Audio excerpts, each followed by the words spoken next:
नैतिक शिक्षा भाग 2 पुस्तक पंडित श्री राम शर्मा आचार्य द्वारा लिखित ऑडियो 29।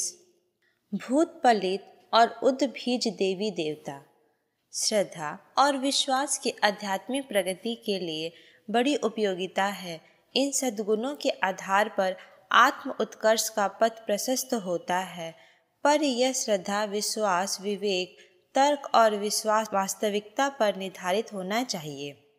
अज्ञान, भ्रम और मिथ्यात्व पर आधारित श्रद्धा अंधविश्वास एवं मूर्खता मानी जाती है।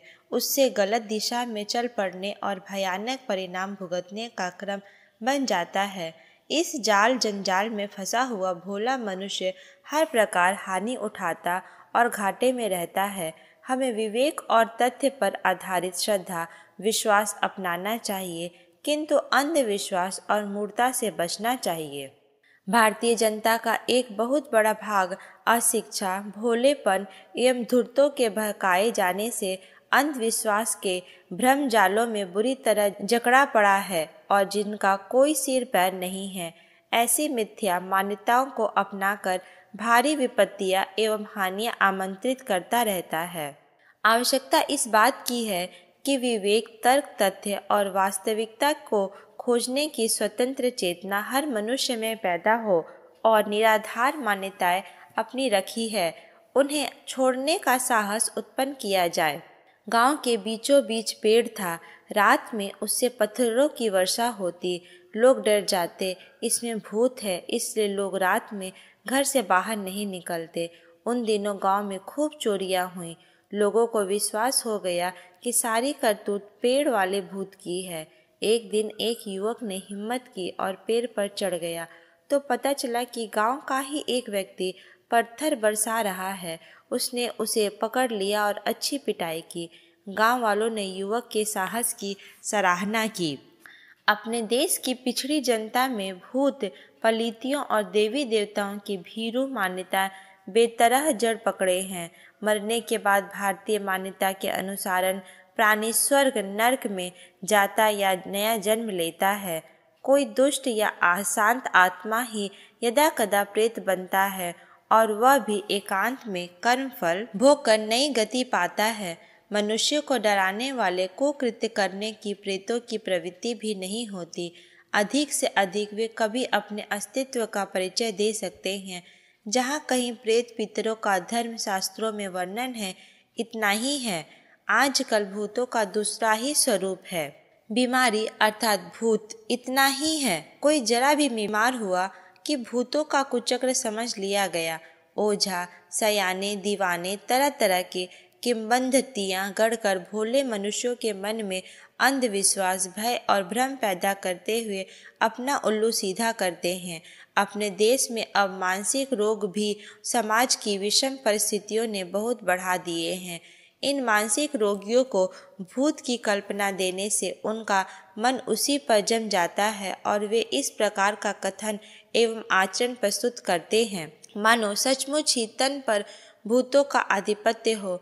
लाखों व्यक्ति भ्रम जाल में जकड़े हुए वास्तविक चिकित्सा से वंचित रहते हैं और उस भ्रम के दलदल में दिन दिन अधिक गहरे उतरते हुए अपना स्वाध्याय, स्वास्थ्य, समय, धन और बहुल्य प्राण गंवाते रहते हैं।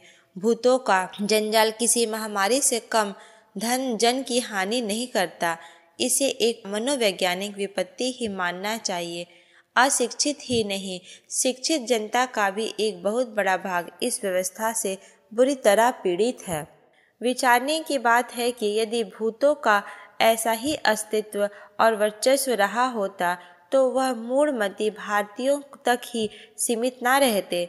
बुखार, खांसी की तरह संसार के हर देश में अपना प्रभाव दिखाते।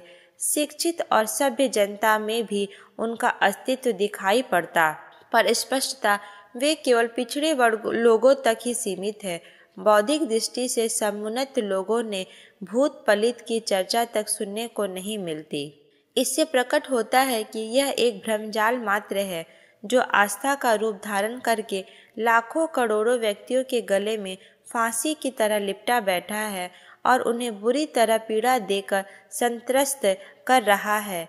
वास्तविकता को परखने का बारीकी से प्रयत्न किया जाए, शंका डायन मनसा भूत की उत सच प्रतीत होती है। आशंकाएं ही डायन चुड़ैल बनती हैं और मन के संदेह, डर एवं भ्रम ही भूत बन जाते हैं।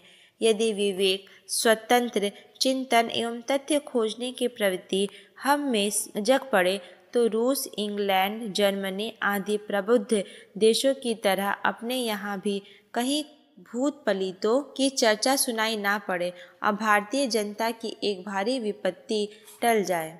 कॉलेज के लड़के अमरूद तोड़कर खा जाते। उनसे बचाव के लिए मालिक ने अफवाह फैला दी कि इन पेड़ों में भूत रहता है। सब लड़के डर गए, पर एक लड़का सुबह शाम तक बैठा रहा। बगीचे का मालिक पहुंचा और बोला, यहाँ क्या कर रहे हो? भूत आ जाएगा तो मार देगा।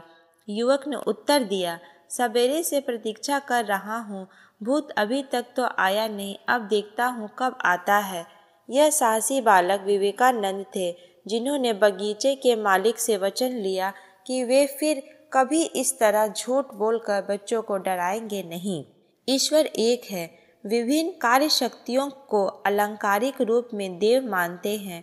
भारतीय धर्म एक ईश्वरवादी है। देवताओं की ही जहाँ कहीं भी चर्चा है, वहाँ एक ईश्वर की विशेषताओं एवं शक्तियों का सचित्र उल्लेख मात्र है। बहुत स्वभावों और विकृतियों में बहुत देवता यदि रहे होते तो उनके पारस्परिक विग्रह से ही भारी अशांति और उलझन पैदा हो जाती। तब वे देवता मनुष्यों के लिए विपत्ति बनकर खड़े हो जाते। अच्छा यही है कि ऐसी कोई बात नहीं। ईश्वर एक है, उसका प्रतिद्वंदी, समझदारी तथा सहायक कोई नहीं। आवश्यकता अनुसार उसके नाम रूप भर हम गढ़ लेते हैं और अपनी श्रद्धा पूजा की रुचि भिन्नता के अनुसार समाधान करते हैं। उपरोक्त तथ्य से प्रतिकूल भारत के पिछड़े वर्ग में असंख्य देवी देवताओं की कल्पना की है। इनकी संख्या बढ़ते बढ़ते लाखों करोड़ों तक पहुंच गई है। हर कुल परिवार गांव के अलग कुल देवता, कुल देवी, ग्राम देवता, ग्राम देवी बरसाती मेढकों की तरह उपज पड़े हैं। कुछ देवी देवताओं के नाम तो पूजा की पुस्तकों में भी पढ़े सुने जाते हैं, पर इन प्रचलित देवी देवताओं का उनसे कोई संबंध नहीं। यह तो पावस की उद्भिज उपज की तरह यूं ही अंधाधुंध उपज पड़े हैं। वे अपनी पूजा करने वालों का कुछ हित तो कर नहीं सकते, केवल डराते और त्रास देते रहते हैं। जरा जरा सी बात पर अकारण नाराज होते हैं। बच्चे का मुंडन उसकी मठिया पर नहीं कराया तो नाराज, घर में कोई उत्सव हुआ और उनकी मर्जी से पूजा में भूल हो गई तो नाराज।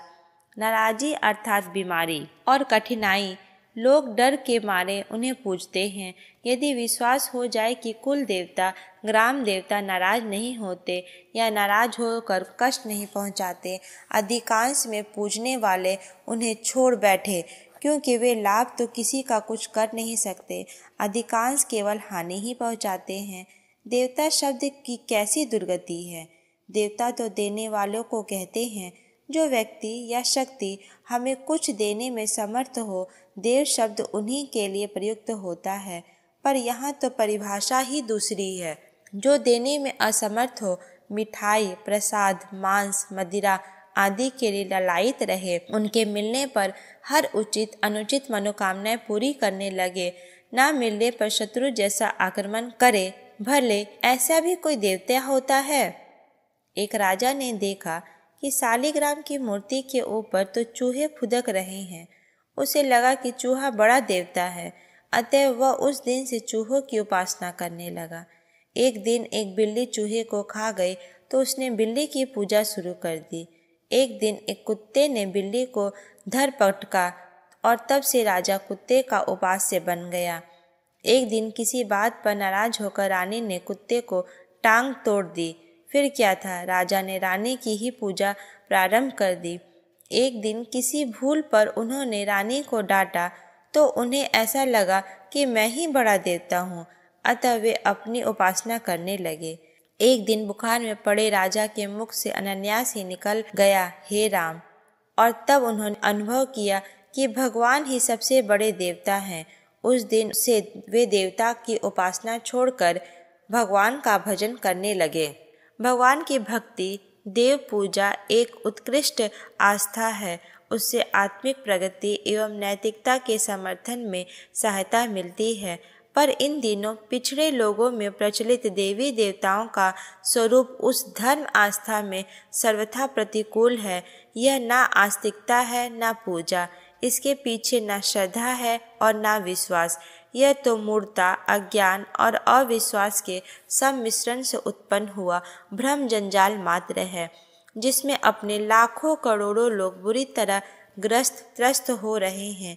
जीवन में वैसे ही विपत्तियां क्या कम हैं जो भ्रम और अज्ञान के आधार पर भूत पलीतों और उद्भीज देवी देवताओं के रूप में एक मनोवैज्ञानिक संकट अपने लिए गढ़ कर खड़ा करें और उसमें उलझकर धन, समय, स्वास्थ्य की बर्बादी और अशांति का संकट ओढ़े। एक आदमी बाहर तीर्थ यात्रा पर जाने लगा तो उसने अपना धन एक स्थान पर छिपा दिया और पहचान के लिए एक झंडी गाड़ दी। गांव वाले थे अंधविश्वासी। उन्होंने समझा कहीं जाने पर झंडी गाड़नी चाहिए।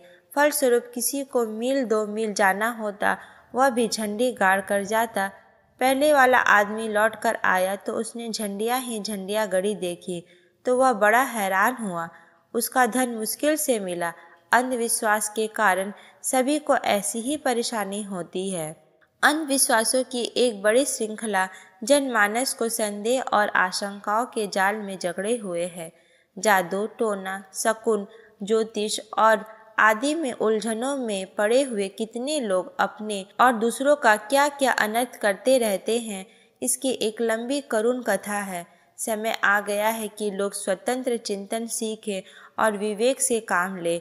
तब इस प्रकार के भूत पलित और उद्भीज देवी देवता जो हमारे मस्तिष्क और समाज पर बुरी तरह छाए हुए हैं, सहज ही हमें चिंता मुक्त करके विलय हो जाएंगे जहाँ से उत्पन्न हुए थे। प्रश्न 1. श्रद्धा और विश्वास किस प्रगति के लिए आवश्यक है? 2. अंधविश्वास की परिभाषा कीजिए। 3. भारतीय जनता का एक बहुत बड़ा भाग अंधविश्वास में उलझा हुआ है, क्या कारण है? 4. यदि यह मान लिया जाए कि भूत प्रेत हैं तो शिक्षित समाज पर उसका प्रभाव ना होना क्या सिद्ध करता है? 5. ईश्वर कौन है? क्या ईश्वर अनेक हैं? 6. गांव के पिछड़े लोग किस प्रकार देवी देवताओं को मानते हैं तथा उनसे क्या हानियां हैं? 7. भूत पलित और इन उद्भीज देवी देवताओं में जंगल से छूटने के लिए क्या किया जाना चाहिए?